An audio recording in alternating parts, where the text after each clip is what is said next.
From the BBC World Service, in association with ABC and Akashvani, this is Stumped. Hello and welcome to Stumped, your intercontinental hit of news, features and debate from the quirky world of cricket. I'm Alison Mitchell in Birmingham, where Harry Brooks' tenure as England's white ball captain is getting underway this week. And fun fact for you, which often gets touted around Birmingham, is that there are more miles of canal here than in Venice. There's a great stat to start us off on Stumped. That is a good stat. I'm Clint Wilden, filling in for Jim Maxwell. I'm from the ABC here in Perth, where our endless summer has finally stopped. It's cold and wet and fairly miserable. By that, I say it's about 20 degrees, getting down to about 12 overnight, which I do have to say is about what the conditions were like the last time I went to a game of cricket in England. So everything's relative. Well, Clint, thanks for joining us. Quite the reverse here in Dubai, where I still am. I think the summer's hit a little early. The record temperatures, I think in the late 40s, perhaps even 50. Gosh, it's hot. But of course, thanks to air conditioning, we're all okay. I'm doing the IPL from here, which the team was segregated a long time back. And of course, no surprises in the top four, except that the top two, surprisingly, are Punjab and RCB. So there's every likelihood, not of course 100%, but every likelihood of a new champion this season. Well, good to see you, Charu, and you too as well, Clint, even though you're showing early signs of cheek with your remarks about the English weather. We've had an amazing May, so we're just hoping it is going to hold out now that the international fixtures have picked up as well. Now, for nearly 3 weeks after Rohit Sharma's sudden retirement from Test cricket, the Indian Cricket Board has ended speculation over his successor by naming Shubman Gill as India's new Test captain. He has led his country before, most recently during the T20 series in Zimbabwe last year. His first permanent assignment as skipper, though, will be in a few weeks' time with the 5 Test series against England. Now, at 25, Gill becomes India's 37th Test captain and one of its youngest.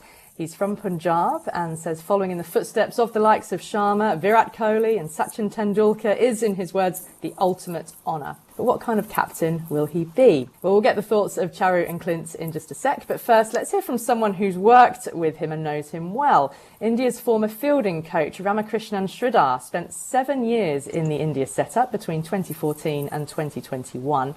And he first met a young Gill during his Test debut 5 years ago.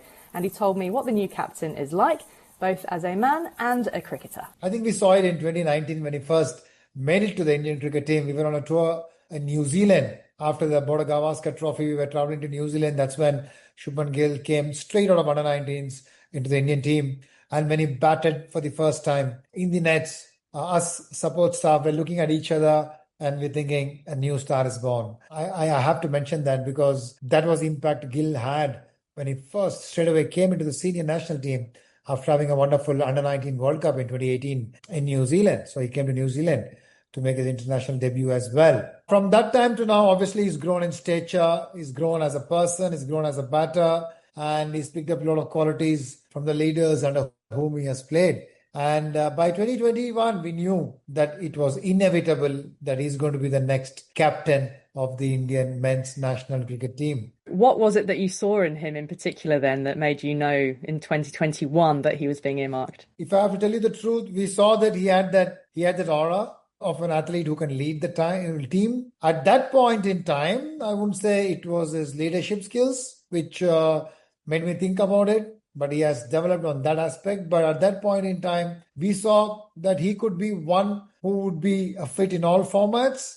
and who could become a force to reckon with his batsmanship, although his numbers in England are not great yet. But yeah, we saw him as being one of the primary centrifugal figures of the Indian cricket team, and he could be a good candidate. I'm not surprised one bit that he landed up the job now. You wrote a book in 2021 about your time with the India team, and there was a particular incident you wrote about there where you took Shubman Gill for lunch and actually told him he needed to buck up his ideas a little bit because his teammates and others were already looking to him for leadership and inspiration, as you say. What do you remember of that moment, and do you think it played a part in the Shubman Gill that we see today? Well, I don't know if it's played a part. The conversation I had with him, I remember vividly, was about making his presence felt more on the field and off the field.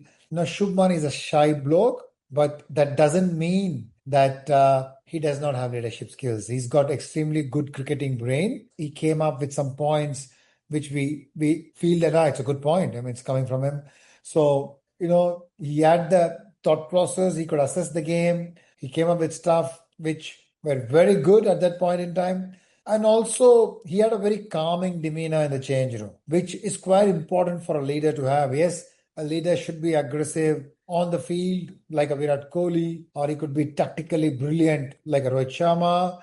But Shubman Gill, we saw a bit of both. He didn't need to look too far for inspiration. He had Virat Kohli on one side, he had Rohit Sharma on the other side, he had Bumrah to look up to. So he had some very good leaders within the team as well. Is that almost his biggest challenge, to be himself in a team that has been led by such big figures? Rohit Sharma, Virat Kohli is who he's following on from. Yeah, that could be a challenge, big boots to fill, especially when won a World T20 World Cup and a Champions Trophy. Obviously, I would say that with regards to Test cricket, I think he's in a little easier place because India has not had a great time of late with red ball. They've lost the Bodagavaskar Trophy to Australia after holding on to it for more than 10 years. They've lost a series at home against New Zealand, which no one saw it coming. So I don't think there is too much pressure. And with all the big guns having retired, it's quite an inexperienced side. And I don't think anyone across the nation is expecting this team to go and win in England. You don't think? Yeah. I mean, that's a general mood when I talk to the pundits. They'll go there and compete, sure. But yes, Broad and Anderson are not there.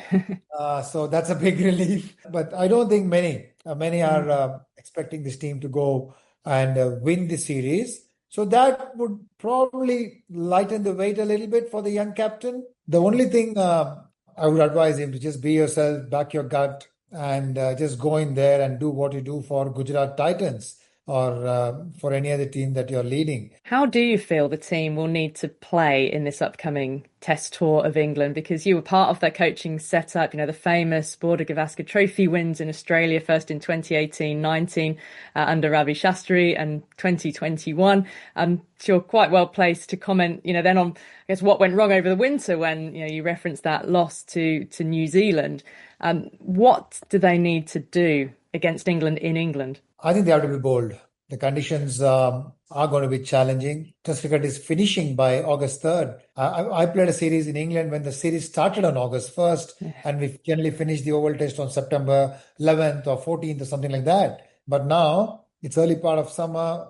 Well, it is warm. I'm not saying no, but so the weather could pose a challenge because they're finishing by August in this series. So July is a good month to play Test cricket in England.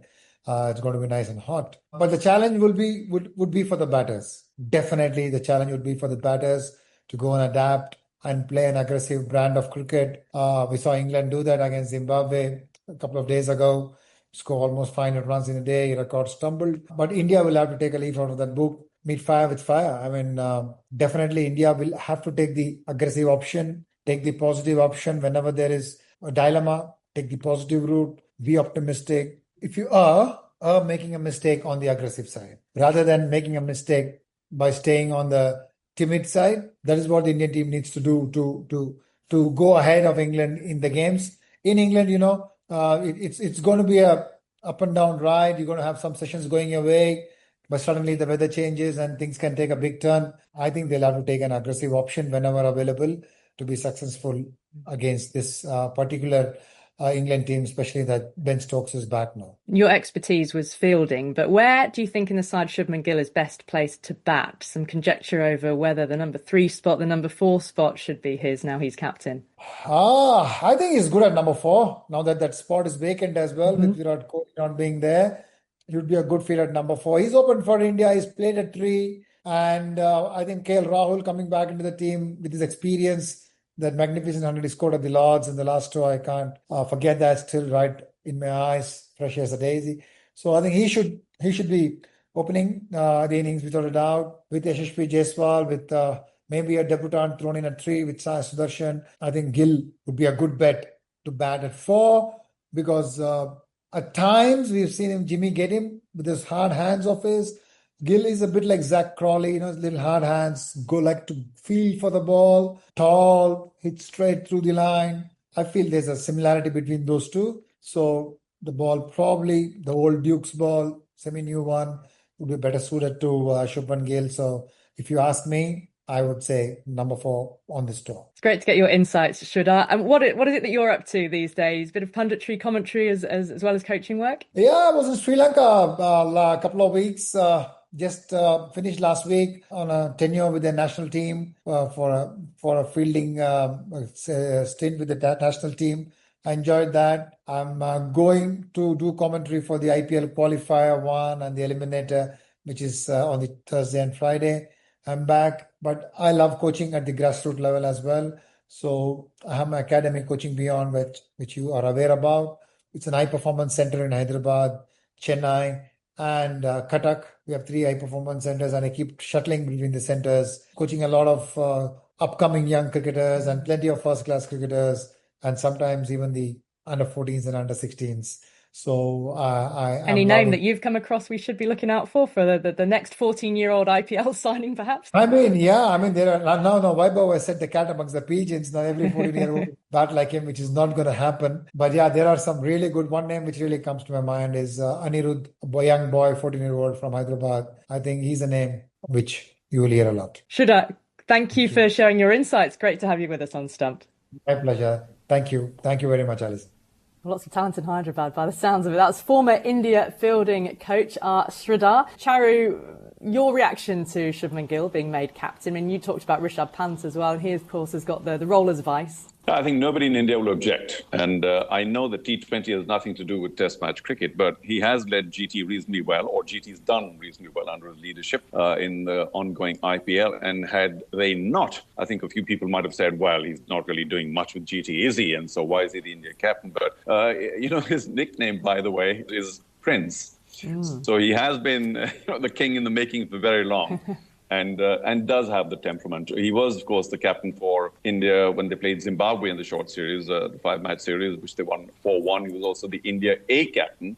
That's red ball captaincy. So he's been there. He's been the Indian team for quite a while now. He's had some, wonderful tutelage as well under the biggest and the best. So there's nothing to suggest that he would not take to this role easily. I think also if he's going to fill in the slips, then his vice captain, who I thought perhaps should have been captain to begin with, Rishabh Pant, is going to be right next to him. And I have no doubt there'll be a lot of discussion going on about what to do next. The only thing that he needs to be careful of is not to let the pressure of, as Sridhar, who, by the way, made some very good points, mentioned, some sessions are not going to go for you. And is he going to keep his cool then and say, it's okay. It's okay to lose a few sessions. Let's just reorganize our bowling. And I think the Indians are fielding pretty well, too. So they'll take their catches. It should be a reasonable series. But, I think, there's an overwhelming, perhaps 90% agreement on Gill being the man to lead India. Charu, you said that Sridhar had a number of good points that he made there. What about what he said, and particularly about him needing to be his own man, when it comes to the captaincy? Well, he has to be, because you can't be someone else, not for long anyway.